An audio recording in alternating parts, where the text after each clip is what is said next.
After 2 years on fruits, Daniela's body has now developed a large cyst to eliminate thick, toxic lymphatic waste.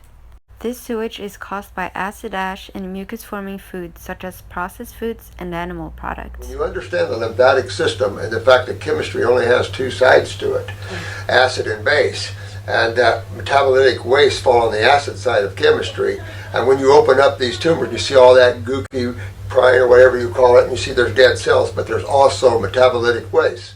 Here you can see a cyst that's been developing under my armpit for several weeks. This proves what Morse is talking about.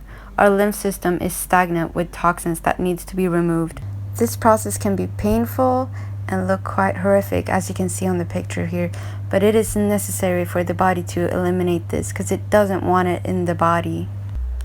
After 2 days and 2 sessions of eliminating lymph waste from the cyst, it healed naturally and leaving no scar. A reason most people don't think they have this within themselves is because they still eat the way that is causing these toxins to come in. It is when we give the body a chance to eliminate this, it will. You have a stagnated fluid in the human body that's systemic.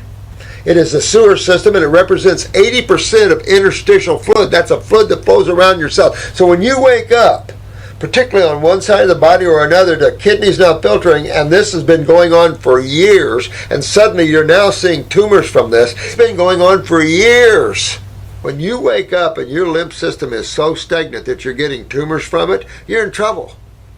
You're in trouble, and you've got to fix this. The key to curing diseases is through eating the way nature intended, with raw foods, fruits, and fasting. This will enable the body to heal and cure itself.